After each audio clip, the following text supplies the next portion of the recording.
వీడియోలోకి వెళ్ళే ముందు మొదటిసారి కనుక అయితే మా ఛానల్ చూస్తున్నట్లయితే please like, share, subscribe channel. YCP అధినేత మాజీ సీఎం జగన్ రియాక్ట్ అయ్యారు. అది కూడా ఒక కీలకమైన విషయం మీదనే ఆయన తన స్పందనను వ్యక్తం చేశారు. ఈరోజు అంటే సెప్టెంబర్ 22 నుంచి దేశవ్యాప్తంగా అమలవుతున్న జీఎస్టీ రెండవ తరం సంస్కరణ గురించి ఆయన ట్వీట్ చేశారు. మోడీ ప్రభుత్వం తీసుకున్న నిర్ణయం మీద ఆయన సానుకూలంగానే స్పందించారు.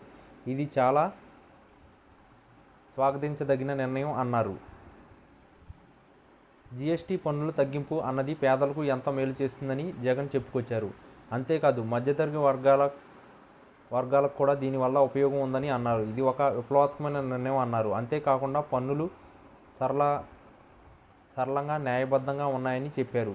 పన్నుల వ్యవస్థలో ఇది ఒక విప్లవాత్మకమైన నిర్ణయంగా ఆయన చెప్పారు. జీఎస్టీ పన్నులు ప్రతి సామాన్యుడికి ఎంతగానో ఉపకరిస్తాయని అన్నారు.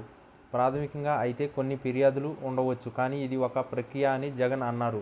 ఆర్థిక వ్యవస్థలో వినియోగానికి, మరిన్ని పెట్టుబడులకు అవసరమైన ప్రోత్సాహకాన్ని అందిస్తాయని ఆశిస్తున్నాను అన్నారు. దీని పూర్తి ప్రయోజనాలు చివరి వినియోగదారుడి దాకా చేరుకుంటాయని తాను ఆశిస్తున్నానని జగన్ ట్వీట్ ముగించారు. ఇక జగన్ లేటెస్ట్గా రియాక్ట్ అయ్యారు అని అంటున్నారు. నిజానికి 10 రోజుల నుంచే జీఎస్టీ పన్ను తగ్గింపుల మీద దేశవ్యాప్తంగా చర్చ సాగుతుంది. అన్ని రాజకీయ పార్టీలు తన స్పందనను తెలియజేశాయి. ఇక కూటమి నేతలు అయితే ఘనంగా స్వాగతిస్తారు.